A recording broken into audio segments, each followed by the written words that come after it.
1819లో 650, 1820లో 559 మొత్తం లిస్ట్ ఇచ్చాడు. చాటభారతం చేస్తున్నాడు ఇక్కడ. అంటే ఒక్కొక్క సంవత్సరంలో ఎన్ని వందల కేసులు అయ్యాయి అని ఇక్కడ లిస్టే ఇస్తున్నాడు. అంటే ఈ డాటా తయారు చేసింది ఎవరు అంటే క్రిస్టియన్ మిషనరీసే తయారు చేసింది డాటాని.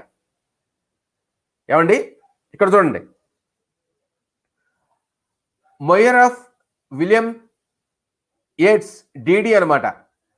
We have seen the widow bound to the portrait body of her husband, held down by force and consumed to ashes. We have seen the fatherless around the burning pile, weeping and wailing the loss of their parents అని చెప్పేసి ఉంది ఇక్కడ ఇంగ్లీష్లో.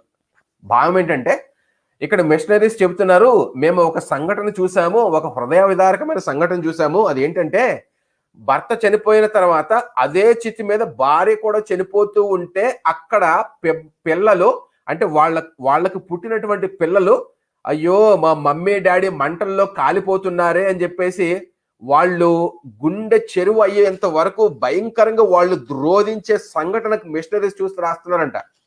వాళ్ళు ఏం పాపం చేసినట్టు చిన్నపిల్లలు తల్లి తండ్రి అన్యాయంగా అక్రమంగా ఆ విధముగా మంటల్లో పడి కాలిపోతూ ఉన్నప్పుడు వాళ్ళు ఏ పాపం చేసిన కారణంగా వాళ్ళ కడుపున పుట్టినటువంటి పిల్లలు అనాథులుగా ఆ చితి దగ్గర ఏడుస్తున్నారండి వాళ్ళ మమ్మీ డాడీ కోసం. వాళ్ళు ఆ విధంగా అనాథలైపోయినటువంటి పరిస్థితి మిషనరీలు చూసారంట. ఇవి మూఢనమ్మకాలంటే ఇవి. వీటిని ఖండించారు క్రిస్టియన్స్, వీటిని పారద్రోళారు క్రిస్టియన్స్, వీటిని నివారించిన క్రిస్టియన్స్. ఇవి చరిత్ర విషయాలు, చరిత్ర వాస్తవాలు ఇవి. ఇంకొకళ్ళు ఏమంటారంటే అబ్బెబ్బెబ్బెబ్బే